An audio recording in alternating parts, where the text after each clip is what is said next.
The knock at my apartment door came at 7 in the morning on a Saturday, which already had me annoyed before I even opened it. I stood there in my pajama pants and old college shirt, squinting at a middle-aged woman with blonde highlights and an expression that could curdle milk. She wore a puffy winter coat, despite the indoor hallway being perfectly warm, and clutched a folder thick with papers like it was her life's mission statement. "Can I help you?" I asked, trying to keep the irritation out of my voice. "Are you Ryan Thompson?" She didn't wait for my answer.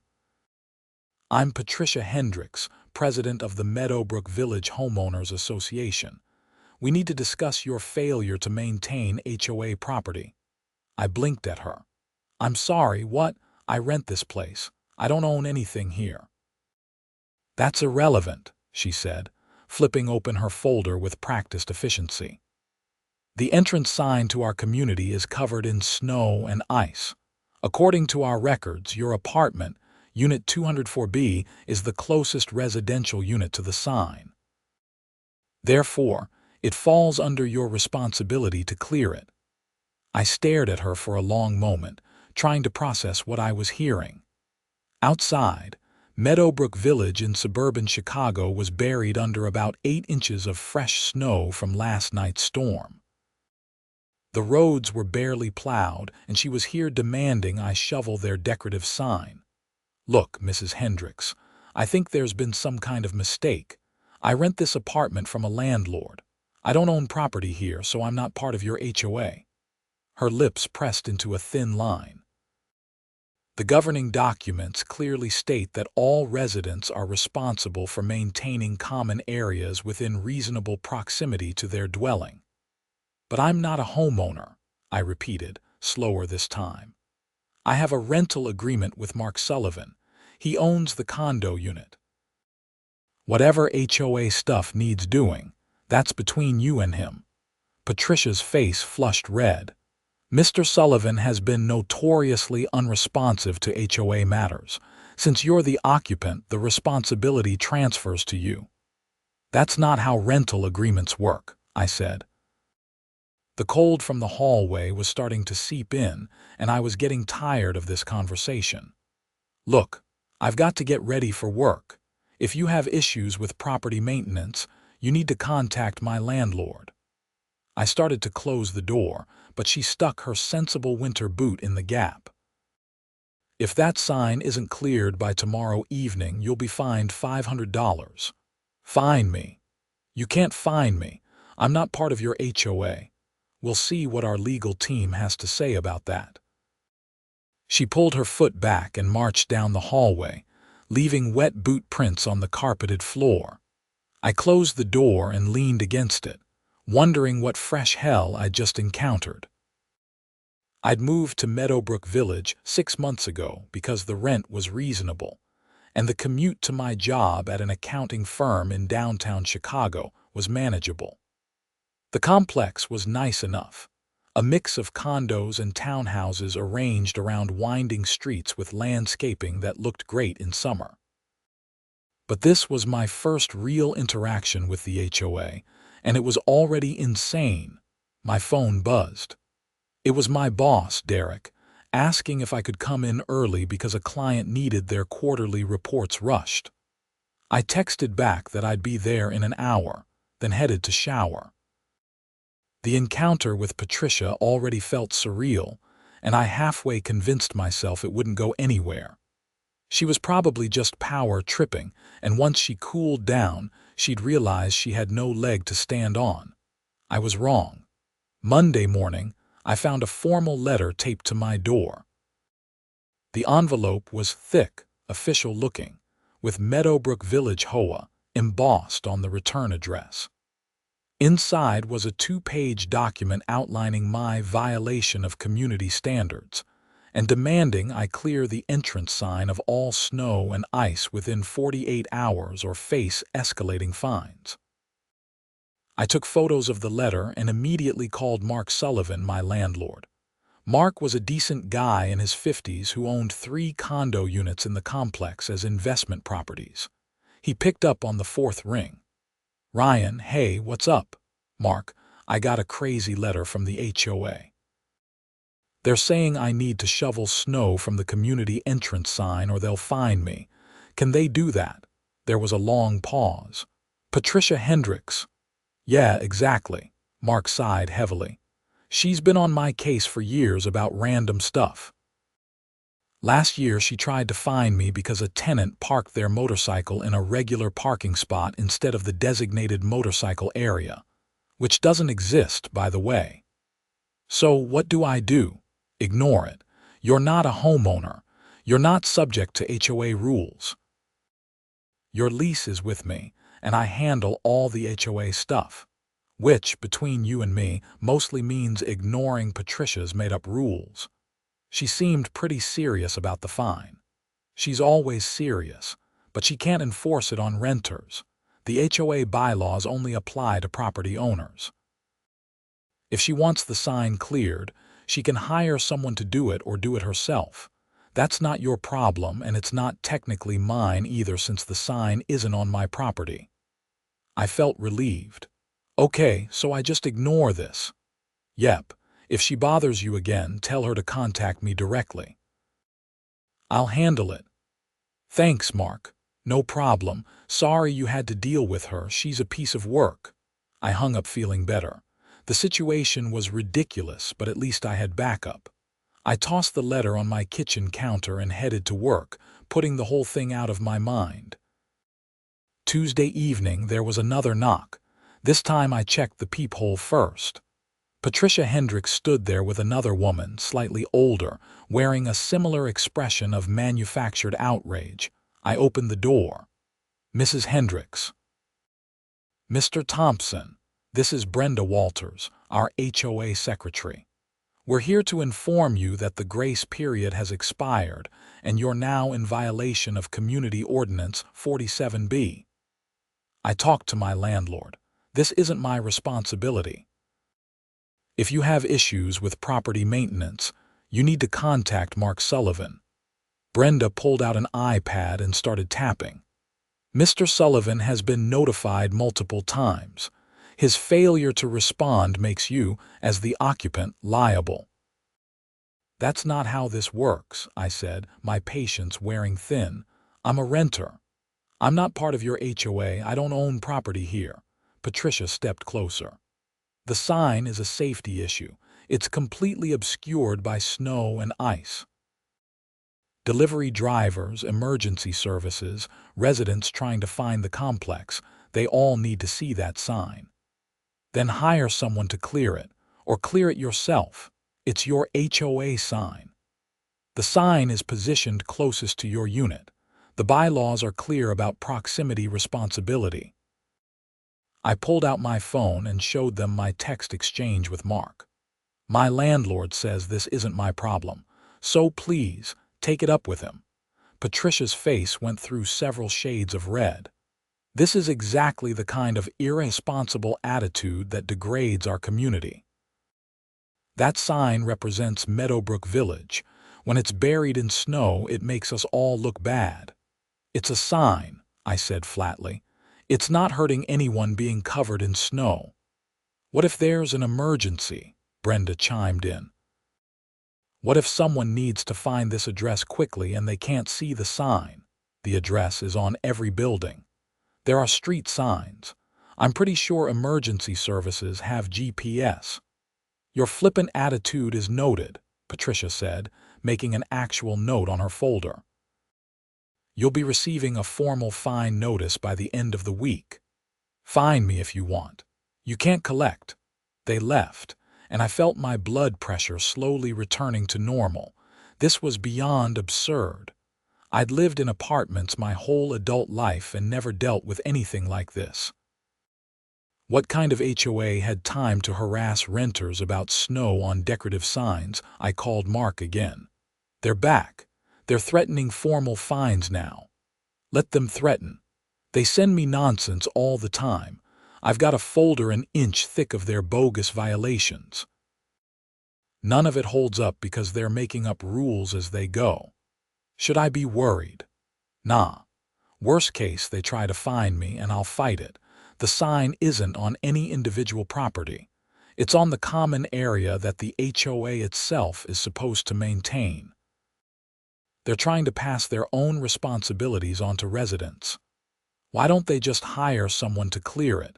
Because Patricia hates spending HOA money on anything. She'd rather bully people into doing free labor. That tracked with what I'd seen. All right, thanks again, Mark. No problem. Stand your ground. Don't let her push you around. Wednesday, I got home from work to find my car had been towed. Not from the complex entirely, but from my assigned parking spot to the visitor parking area on the far side of the property. A bright orange sticker on my windshield declared parking violation relocated by HOA authority. I stood in the freezing parking lot, staring at my car, feeling a white-hot rage building in my chest. They'd actually towed my car from my own assigned spot. This had crossed from annoying into actually affecting my life. I stormed to the HOA office, a small building near the complex entrance that I'd barely noticed before. Inside, Patricia sat at a desk with Brenda, both of them looking at a computer screen. "You towed my car," I said, not bothering with pleasantries. Patricia looked up with fake innocence. "Vehicles parked in violation of community standards are subject to relocation. I was parked in my assigned spot, the spot that comes with my apartment.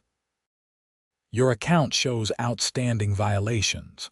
Residents with unresolved violations forfeit certain privileges, including preferred parking. That's illegal. You can't just tow people's cars. We didn't tow it off property. We relocated it within the complex, perfectly within our rights." I pulled out my phone. "I'm calling the police." "Go ahead," Patricia said calmly. "They'll tell you this is a civil matter between you and the HOA. She was probably right about that, which made me even angrier. "You're harassing me. I'm a renter. I'm not subject to your made-up rules." "The rules are clearly documented in our bylaws," Brenda said, gesturing to a massive binder on the shelf. "Bylaws that don't apply to me. Your landlord's failure to properly inform you of community standards doesn't exempt you from them," Patricia said. I wanted to flip the desk over. Instead, I took a deep breath. "Where are my keys?" "In your vehicle's ignition. The car is unlocked. Small mercies." I left without another word and walked to the visitor lot. My car was indeed there, unlocked, keys in the ignition. I moved it back to my assigned spot, half expecting them to tow it again immediately. When I got back to my apartment, I didn't call Mark. I called a lawyer. A buddy from college, Justin Chen, practiced civil law in Chicago. He owed me a favor from when I'd helped him move last year. "Justin, I need advice about an insane HOA situation." I explained everything, the sign, the demands, the threats, the towed car. Justin listened quietly, then laughed. "Man, HOAs are the worst. But here's the good news. They have zero authority over you. You're not a homeowner. You're not party to their covenants. They can fine your landlord maybe if the bylaws support it, but even that's questionable. And towing your car from your assigned spot, that's potentially illegal depending on your lease terms. Can I sue them?" "You could, but it might not be worth it unless they cause actual damages. The towing thing is borderline, but since they kept it on property and accessible, a judge might not see it as worth pursuing. Best thing to do is document everything and tell them in writing to cease contact with you. All HOA matters go through your landlord." "Will that work?" "Probably not with someone like this Patricia person you described. She sounds like a nightmare, but it creates a paper trail. If she keeps harassing you, that's when you might have a case for a restraining order or harassment claim." "All right, I'll draft something tonight. Send it certified mail, and copy your landlord on everything." I spent the evening writing a formal letter explaining that I was a renter, not subject to HOA authority, and that all future HOA communications should go through Mark Sullivan. I cited my lease agreement and included a copy of the relevant sections showing I wasn't responsible for common area maintenance. I printed 2 copies, planning to mail one certified and keep one for my records. Thursday morning, I found my apartment door had been zip-tied shut. Not locked, but 3 industrial zip ties secured the door to the frame, making it impossible to open from the inside without cutting them. I only discovered this because I'd gone out the night before to mail my letter at the post office's after hours drop box. When I came back to my apartment at 8 in the morning after going to the gym, I found the zip ties and immediately knew who was responsible. This time I did call the police. This was beyond harassment now. This was potentially illegal imprisonment if someone had been inside. 2 officers showed up within 20 minutes. I explained the situation while standing in the hallway with bolt cutters I'd borrowed from a neighbor. "Has this HOA been harassing you?" Officer Martinez asked, taking notes. "For days now. Over snow on a sign I have no responsibility for." "Anyone else see them do this?" "No, but I know it was them. This started the day Patricia Hendricks knocked on my door demanding I shovel their entrance sign." "Do you have cameras in the hallway?" "I don't think so." Officer Martinez exchanged a glance with his partner, Officer Kim. "Without evidence of who did this, it's hard to pursue criminally. But you should know blocking someone's exit is illegal. If someone had been inside, this could be false imprisonment." "What should I do?" "Document it. Take pictures. File a report, which we'll do now. If it happens again and you have any proof it's the HOA, we can move forward with charges." They helped me cut the zip ties and filed a report. I took extensive photos and sent them to both Mark and Justin. Mark was furious. "That's it," he said when he called me. "I'm going to the next HOA board meeting and I'm bringing a lawyer. This is completely out of control." "When's the meeting?" "Next Tuesday evening. You should come too. I want them to hear directly from you what they've been doing." "I'll be there." Justin also responded, saying the zip tie incident was serious enough to potentially pursue legal action if we could prove who did it. He offered to attend the meeting as well, pro bono, because the situation was getting interesting from a legal standpoint. Friday, I had a moment of peace. No letters, no visits, no incidents. I dared to hope that maybe my formal letter had worked, or that someone had talked sense into Patricia. Saturday morning shattered that hope. I woke up to find my car was covered, and I mean absolutely covered, in orange parking violation stickers. Hundreds of them. Every window, the hood, the roof, the doors. Someone had spent significant time completely papering my vehicle in bright orange stickers that said violation in huge letters. I stood in the parking lot in my pajamas and winter coat, staring at my car, feeling something break inside me. This wasn't just harassment anymore. This was vandalism. These stickers would damage the paint when I removed them. The adhesive would leave residue. This was going to cost money to fix properly. I called the police again. The same 2 officers responded. "They're escalating," Officer Kim said, photographing my car from every angle. "This is property damage. Each of these stickers is going to leave marks. Can you do anything?" "We can talk to the HOA president. We can't arrest her without proof she did this, but we can make it clear this kind of behavior is criminal. Please do that." Officer Martinez nodded. "Where's the HOA office?" I directed them to it, and they headed over while I started the tedious process of peeling stickers off my car. Each one left sticky residue, just as I'd feared. My paint was going to need professional treatment. About 30 minutes later, the officers returned. Officer Martinez looked frustrated. She denied everything. Said she was home all night and wouldn't engage in such behavior. She said, "You're probably doing this to yourself to frame the HOA." "That's insane." We told her we'd be watching for any further incidents and that property damage is a crime we will pursue. She seemed to take that seriously, at least. Does she really think I spent hours putting stickers on my own car? Officer Kim shrugged. People get weird ideas, but we've documented this. Keep records of everything. If you have to get your car professionally detailed, keep the receipts. You might have a civil case for damages. After they left, I spent another hour removing stickers and then drove to an auto detailing place. The guy there took one look at my car and whistled. HOA, how'd you know? Had another customer last month with the same thing. Different complex, but same orange stickers. These people are crazy. He quoted me $300 to properly clean and protect the paint. I paid it, got a receipt, and added it to my growing folder of HOA nightmare documentation. Mark called that afternoon. The cops came by and told me what happened. This is beyond the pale. I'm not waiting until Tuesday. I'm calling an emergency meeting with the HOA board. Will they actually meet? They have to. I'm an owner, I have rights. I'm also contacting the property management company that oversees our complex. Patricia is out of control. There's a management company.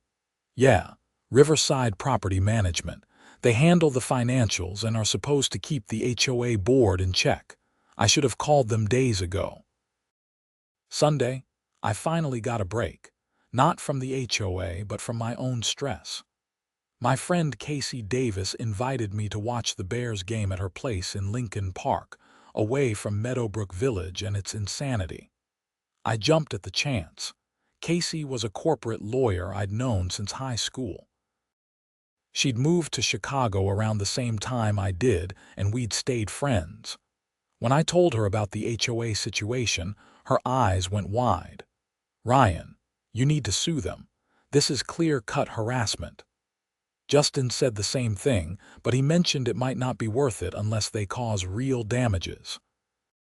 You paid $300 for car detailing. That's real damages, plus emotional distress, loss of quiet enjoyment of your property. I could draft something up for you. Justin's already helping, but thanks. We're going to the HOA meeting Tuesday. I want to hear how this turns out. People like this HOA president, they get away with it because no one pushes back hard enough. The game was good, the company was better, and for a few hours I forgot about Patricia Hendricks and her vendetta against me over a snow-covered sign. Monday at work, I couldn't focus. The HOA meeting was the next evening and I kept rehearsing what I'd say. My boss Derek noticed and pulled me into his office. Everything okay? You seem distracted. I gave him the quick version. Derek, who owned a house in Naperville, groaned in sympathy. HOAs are the worst. Mine tried to find me for having the wrong shade of brown mulch. Brown mulch. Apparently there's an approved color palette. He shook his head. Stand your ground tomorrow. These people only have as much power as you give them. I'm hoping the board will see how crazy this has gotten and rein her in. Good luck. In my experience, the people who run for HOA positions are either genuinely helpful or absolute tyrants. There's no middle ground. Tuesday finally arrived. The HOA meeting was scheduled for 7 in the evening in the community clubhouse, a building I'd also barely noticed before. Mark picked me up at 6:30. He had a briefcase full of documents and a determined look on his face. Justin's meeting us there, I told him. Good. I want them to understand this isn't going away. The clubhouse was nicer than I expected, with a large meeting room, kitchen, and what looked like a small gym area. Several people were already there, sitting in chairs facing a table at the front where the HOA board would sit. I recognized some faces from around the complex, but hadn't really met any of them. Patricia and Brenda entered right at 7, along with 3 other board members I hadn't met. Patricia's expression when she saw Mark, Justin, and me sitting together was priceless. pure shock followed by barely concealed fury. "This is a routine board meeting," Patricia announced. "We have standard agenda items to cover." Mark stood up. "I'm invoking my right as a property owner to add an emergency item to the agenda: harassment of tenants by board members." A murmur went through the small crowd. Patricia's face flushed. "That's not on the agenda. I'm adding it.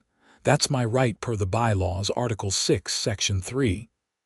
One of the other board members, an older man with gray hair, nodded. "Mark's correct. Property owners can add emergency items." "We'll hear this." Patricia looked like she wanted to argue but sat down stiffly. "Fine, after our regular business." "No," Mark said firmly. "Now, this is urgent." The gray-haired man, whose nameplate read Gerald Foster, Vice President, gestured for Mark to continue. Mark laid out everything.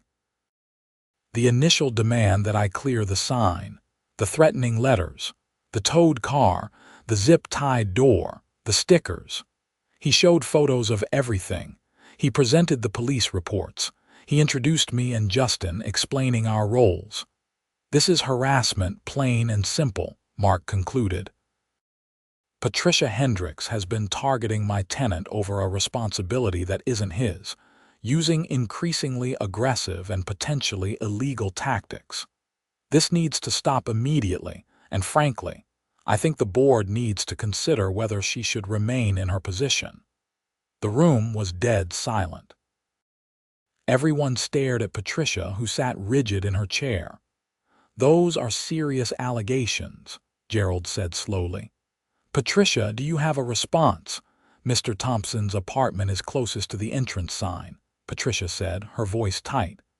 "The sign has been covered in snow for over a week. It's a safety issue and an eyesore. Per our bylaws, residents nearest to common areas share responsibility for basic maintenance." "Show me where the bylaws say that," Justin interjected, standing up. "I'm Justin Chen, attorney representing Mr. Thompson. I've reviewed your bylaws. There's no such provision. It's implied in Section 12 regarding community standards. Section 12 addresses lawn care and exterior home maintenance for property owners. Mr. Thompson is a renter. He's not subject to HOA regulations. His landlord is unresponsive to HOA communications," Patricia snapped. "I respond to legitimate issues," Mark shot back. "But there's no legitimate issue here. The entrance sign is common area property. The HOA maintains common areas. That's what our fees pay for." Brenda spoke up. "We don't have the budget to hire snow removal for every little thing." "Then do it yourself," I said, standing up. My hands were shaking, but my voice came out steady. "If it's so important that the sign be cleared, take 10 minutes and shovel it. Don't harass me. Don't tow my car. Don't zip-tie my door shut. Don't vandalize my vehicle with hundreds of stickers. Just shovel your own sign." "I didn't do those things," Patricia said coldly. "The police reports suggest otherwise," Justin said. "And if Mr. Thompson chooses to pursue legal action, discovery would be very interesting. Security footage from around the complex, witness statements, pattern of behavior. It builds a compelling case." Gerald looked at the other board members, then at Patricia. "I think we need to table this discussion and move to executive session." "No," Mark said. "This is about community business. It should be public." "Mark's right," said another board member, a woman named Linda, whose nameplate identified her as treasurer. "If Patricia's been doing these things using HOA authority, we all need to know about it." Patricia stood abruptly. "I've dedicated 5 years to this community. 5 years of thankless work trying to maintain standards, while people like Mark Sullivan ignore their responsibilities, and people like Ryan Thompson freeload off our amenities. I pay rent, which includes my portion of HOA fees through Mark's ownership," I said. "I'm not freeloading anything." "The sign needs to be cleared," Patricia insisted. If no one else will do it, then the person closest to it should. That's not how anything works, Justin said. You can't just make up rules and enforce them through harassment and intimidation. Gerald stood up. Patricia, I'm going to ask you directly. Did you tow Mr. Thompson's car from his assigned spot? She hesitated. I may have authorized a relocation due to his violation status. Did you place zip ties on his door?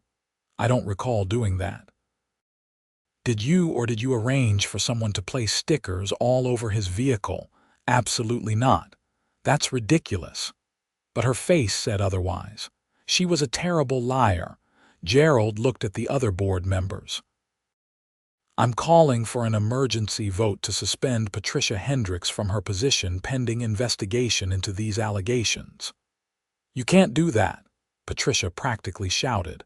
I can and I am. All in favor. 4 hands went up, including Gerald's. Only Brenda abstained. Patricia stared at them in shock and rage. This is illegal. I'll sue all of you. You're welcome to try, Gerald said. But right now, you're suspended. Please leave the meeting. Patricia grabbed her folder and stormed out, slamming the clubhouse door behind her. Brenda followed quickly after. The room let out a collective breath. Gerald turned to Mark and me. On behalf of the board, I apologize. This should never have happened. Patricia's been increasingly difficult over the past year, but I had no idea she was doing things like this. What happens now? I asked. We'll conduct a proper investigation. If everything Mark documented is accurate, and I have no reason to doubt it is, Patricia will be permanently removed from the board and will consider whether to pursue legal action against her for misuse of HOA authority. I want assurances this won't happen again, Mark said. You have them. And for the record, the entrance sign is absolutely the HOA's responsibility to maintain. I'll arrange for our landscaping service to include it in their snow removal route going forward. Justin handed Gerald a business card. I'll be monitoring this situation.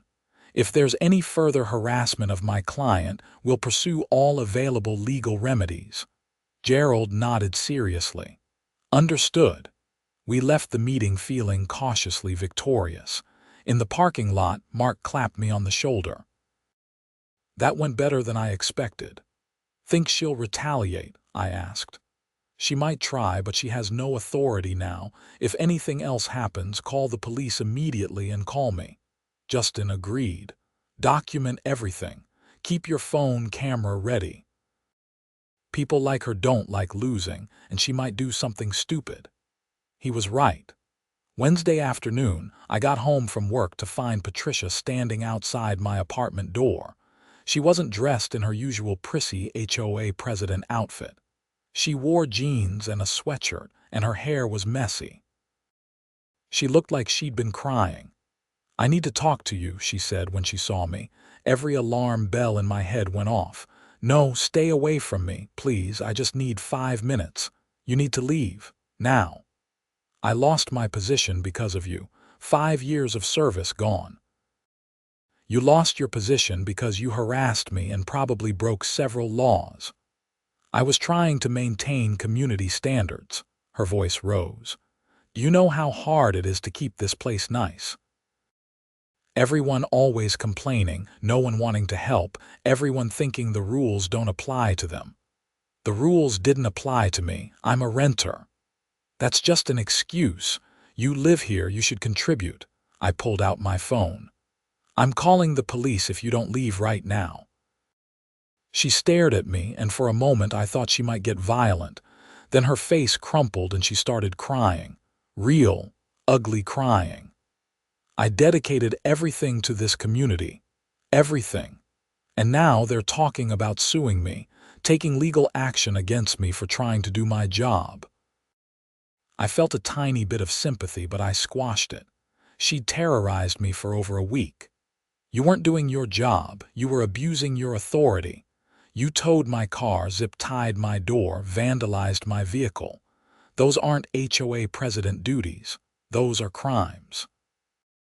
I just wanted the sign cleared, she whispered. It looked so bad, all covered in snow, people driving by seeing our beautiful community entrance looking neglected. Then you should have cleared it yourself, or hired someone, not harassed a tenant who had nothing to do with it. She looked up at me with red, puffy eyes. I'm sorry. I don't care, leave me alone.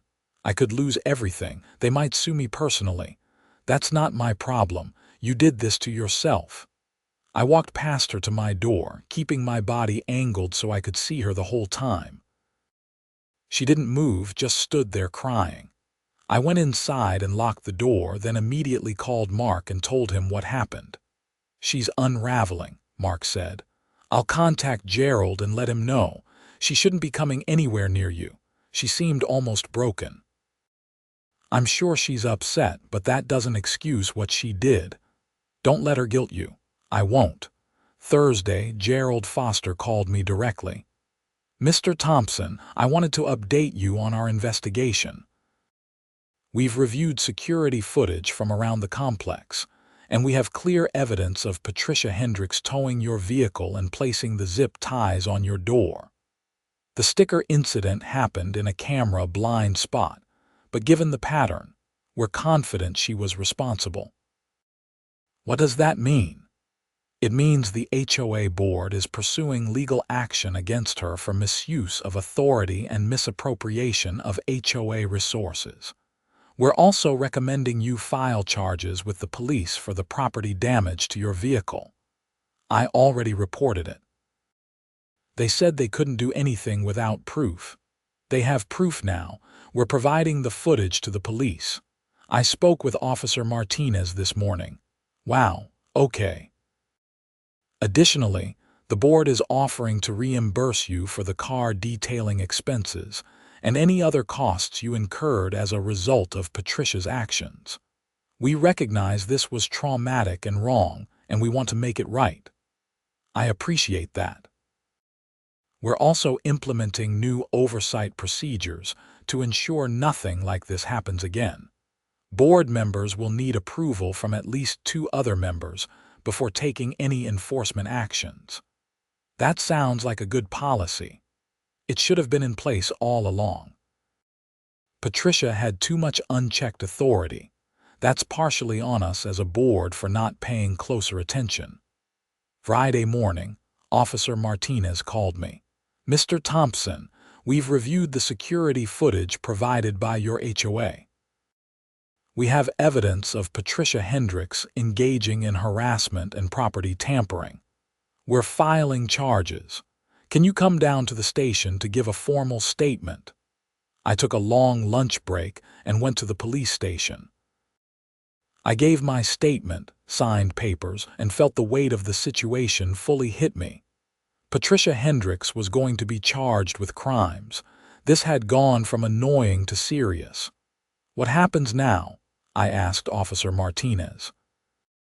She'll be arrested, arraigned, and the DA will decide whether to prosecute. Given the evidence and the pattern of behavior, I'd say prosecution is likely. These charges probably won't result in serious jail time, but she'll face fines, probation, maybe community service. Part of me feels bad. She seemed really broken when she came to my apartment the other day. She made choices, Officer Martinez said firmly. She had multiple opportunities to stop, to be reasonable. Instead, she escalated. Actions have consequences. That afternoon, word spread through Meadowbrook Village that Patricia had been arrested. I heard it from my neighbor, an older woman named Helen who lived across the hall. Can you believe it? Helen said, catching me as I came home from work. I always thought Patricia was a bit much, but I never imagined she'd end up in handcuffs. It's a strange situation, I said diplomatically. I heard about what she did to you. Zip-tying your door, that's insane. What if there'd been a fire? I hadn't even thought about that angle, but Helen was right. If there'd been a fire and I'd been trapped inside because of those zip ties, Patricia could have been looking at much more serious charges. I'm just glad it's over. Good for you for standing up to her. Too many people just roll over when the HOA makes demands. Over the weekend, I tried to return to normal life. I went grocery shopping, cleaned my apartment, caught up on work emails. But the whole situation kept replaying in my mind. Had I overreacted? Should I have just shoveled the stupid sign to avoid all this drama? No. Absolutely not. I hadn't done anything wrong. I'd been a tenant living quietly, paying my rent, not bothering anyone. Patricia had created this entire situation out of nothing and then escalated it when she didn't get her way. She deserved whatever consequences came her way. Monday, I got a call from Justin. Ryan, Patricia's lawyer, contacted me. They want to settle. Settle what? I haven't even sued her. They're worried you will. They're offering $5,000 to sign a release agreeing not to pursue civil action. Is that a good deal? It's not bad. Your actual damages are pretty minimal, the car detailing being the main thing. A lawsuit would cost time and money. $5,000 is decent for the hassle and emotional distress. What do you think I should do? That's up to you. If you want to make a point and pursue it, I'll help you. If you want to take the money and move on, that's valid too. I thought about it. What did I really want? Justice? Revenge? Compensation? Or just to be done with this nightmare? I'll take the settlement. I just want this over. I'll draw up the paperwork. You'll have the check within a week. The settlement came through on schedule. $5,000 for a week of hell. It felt surreal. I split $1,000 with Justin for his help, even though he protested, and put the rest in savings. Patricia's criminal case moved forward. Gerald kept me updated since the HOA was involved as witnesses. She pleaded guilty to misdemeanor harassment and criminal mischief. The judge sentenced her to 6 months probation, a $1,000 fine, and 100 hours of community service. She was also ordered to stay away from me and from Meadowbrook Village entirely. She moved, Gerald told me over the phone. Sold her condo and relocated somewhere in Indiana. Her husband was apparently mortified by the whole situation. I didn't even know she was married. 20 years. I feel bad for him, but honestly, good riddance. The community is much more peaceful without her. Life at Meadowbrook Village did return to normal after that. The new HOA president was a retired teacher named Bob Richardson, who actually seemed to understand that the point of an HOA was to maintain common areas and handle legitimate community needs, not to micromanage residents' lives. The entrance sign got cleared regularly.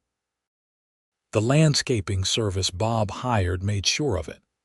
Every time I drove past that sign, I thought about the absurdity of everything that had happened over it. Mark and I became better friends through the ordeal. He reduced my rent by $100 a month as an apology for what I'd gone through, even though none of it was his fault. We started getting beers occasionally at a place near the complex. You know what's crazy? Mark said one evening over drinks. Patricia still sends emails sometimes to the HOA general inbox that she doesn't realize is monitored by the new board, complaining about how things are being run, how standards are slipping, how she was right all along. She can't let it go. Some people can't. They get so invested in being right that they can't see when they're completely wrong. Casey, my lawyer friend, loved the whole story. You need to write this down, she said. It's too good. HOA president gets arrested over snow on a sign. It sounds ridiculous when you put it that way. It was ridiculous. That's what makes it great. A few months later, on a warm April evening, I was walking through Meadowbrook Village when I noticed someone had planted flowers around the entrance sign. Bright yellow daffodils and red tulips, arranged nicely in the mulch bed. A small plaque had been added. Meadowbrook Village, a community of neighbors. It was corny, but it was also kind of nice. The sign looked welcoming instead of intimidating. This was what an HOA could be when run by reasonable people, a group managing shared spaces to make the community better. I never saw Patricia again. Sometimes I wondered what happened to her in Indiana, whether she joined another HOA and started the cycle over, or whether the arrest and conviction had been a wake-up call. I hoped for the latter but suspected the former. The following winter, when the first snow fell, I watched the landscaping crew clear the entrance sign along with the sidewalks and parking lots. It was so simple, so easy, just part of regular maintenance that the HOA budget covered, the way it should have been all along. I renewed my lease for another year. Despite everything, I actually liked Meadowbrook Village. The apartment was nice, the location was convenient, and now that Patricia was gone, the HOA was completely reasonable. Bob Richardson ran meetings efficiently, kept residents informed, and handled issues with common sense. "You're staying," Mark said when I told him. "I thought you'd want to get away from here after everything." It wasn't the place that was the problem. It was one person. She's gone now. "Fair enough. I'm glad you're staying. You're a good tenant." The criminal case officially closed when Patricia completed her probation. I got a notification from the DA's office letting me know. It felt anticlimactic. After all the drama, all the stress, all the confrontation, it just quietly ended with a form letter, but that was fine. I didn't need dramatic closure. I just needed to live my life without harassment, which I was now doing. Justin still brought up the case sometimes as an example of HOA overreach when he taught seminars on property law. "HOA boards have limited authority," he'd say. "They can't just make up rules and enforce them through intimidation. And they definitely can't target renters who aren't even subject to their bylaws." Casey used it as a cautionary tale in her own circles. "Never let bureaucrats bully you," she'd say. "Push back. Document everything." People with a little bit of power often think they have absolute power, and they need to be reminded otherwise. As for me, I just went back to being a regular guy living in a decent apartment complex in suburban Chicago. I went to work, hung out with friends, dated occasionally, lived a normal life. The HOA nightmare became a wild story I told at parties, one that people never quite believed until I showed them the police reports and photos. "You're kidding," was the usual response. I wish I was. Over a sign. Over a sign. Years later, when I eventually moved out of Meadowbrook Village for a new job in Milwaukee, I drove past that entrance sign one last time. It was summer, and the flowers around it were blooming beautifully. The sign itself was clean and well-maintained, clearly reading Meadowbrook Village in elegant script. I thought about stopping, maybe taking a photo for old time's sake. But I didn't. Some things are better left in the past. The lesson I took from the whole experience was simple. Stand up for yourself, but also pick your battles. I could have caved to Patricia's initial demand, gone out and shoveled the sign just to avoid conflict. But that would have set a precedent. She would have found other things to demand, other ways to exert control. By standing firm from the beginning, by refusing to accept her manufactured authority, I'd forced the situation to its logical conclusion. Not every conflict needs to escalate to police involvement and arrests. But when someone is clearly in the wrong, when they're using positions of power to bully and harass, sometimes escalation is the only way to make it stop. Patricia had counted on me being passive. She'd counted on me wanting to avoid trouble, wanting to keep my head down, wanting to just go along to get along. When I didn't, when I pushed back with documentation and legal representation and formal complaints, her entire strategy collapsed. Bullies, whether on playgrounds or in HOA boardrooms, rely on their victims' reluctance to fight back. Take away that reluctance, and they're revealed as exactly what they are: petty tyrants with no real power. I heard through Mark, who I still kept in touch with, that Meadowbrook Village thrived after Patricia left. The HOA budget was better managed, community events actually happened, and residents generally felt good about where they lived. It turned out that when you didn't spend all your time and energy harassing people over nonsense, you could actually build a nice community. Bob Richardson served as HOA president for 3 years before passing the role to a younger couple who'd bought into the complex. The transition was smooth, the community remained stable, and life went on. And the entrance sign, it remained clear and visible through every season, maintained by professionals paid through HOA fees, exactly as it should have been from the start. No tenant was ever harassed about it again. No cars were towed, no doors were zip-tied, no vehicles were vandalized with stickers. It was almost like having reasonable people in charge made everything work better. Imagine that. The end of the story isn't dramatic. There's no final confrontation, no courtroom speech, no moment of vindication beyond the quiet satisfaction of knowing I'd stood up for myself and won. Patricia faced consequences for her actions. I moved on with my life. The HOA became functional and reasonable. Everyone lived happily ever after, more or less. But if there's a moral to this whole absurd situation, it's this: don't let anyone bully you, no matter how official their title sounds. HOA president, manager, supervisor, whatever. If they're wrong, they're wrong. Document everything. Get help when you need it, and don't back down from what's right. And maybe, just maybe, if someone asks you to shovel snow from a sign that isn't your responsibility, take a moment to consider whether compliance is actually the path of least resistance, or whether it's just the first step in a longer pattern of unreasonable demands. In my case, refusing that first unreasonable demand led to a week of hell, but it also led to permanent resolution.